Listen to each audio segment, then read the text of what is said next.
Well, I am standing in a odd little room out here at Bauman's Farm and Garden because it's not what we usually see. I'm with Christine, and Christine, we are actually in the cider production area, aren't we? We are. Well, you know, we've talked before on the show with you, and we seem to have big metal containers everywhere. This looks like a whiskey barrel.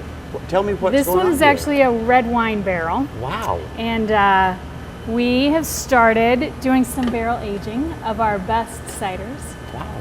So- And why? What is the process and reasoning for doing it in the barrel? So when you use cider-specific fruit that is grown only to make cider, then it's got a lot of tannins, just like wine has tannins, and you let it sit in the barrel for a while and it just kind of mellows out.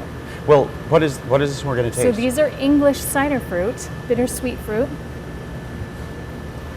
Oh, How about that? that's got it's a very bold flavor. Yeah. Wait, and it also reminds me, I mean, your family has been doing production of fruit and vegetables for a long time on this long land. time. And that really adds to the value of what the fruit you can use to help make ciders. I think so. We're pretty lucky here. Right indeed. Well, I'm going to finish this off as we walk to another place where other people don't get to see behind the scenes like we do, and we're going to go to where everybody can go and try this stuff out. How's that? That sounds great. Wonderful.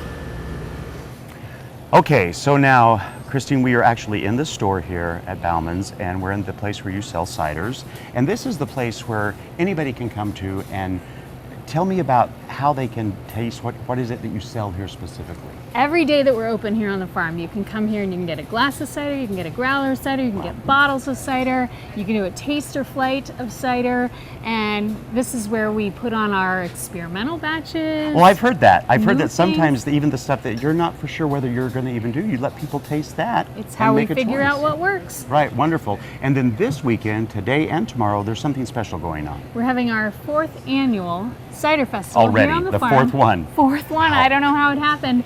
And we've invited, there will be 19 other cider makers, so 20 cideries here pouring their best of the fall seasonals, and lots of people, lots of fun. And a lot of interaction to people who make cider, and they really love making cider. So you can get information from so many people then. Yes, you can talk, you can try so many, and $20 gets you in the door, gets you a glass, gets you 8 tasting tokens, and the whole harvest festival. Right. So it's all kinds of fun.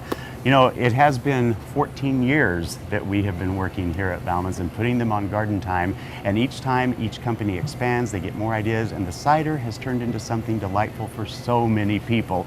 So if you're thinking, I want to come to this, just go to gardentime.tv, we'll click you over, get the information, bring yourself on out and have a wonderful day at Bauman's. Thank you so much. Thank you.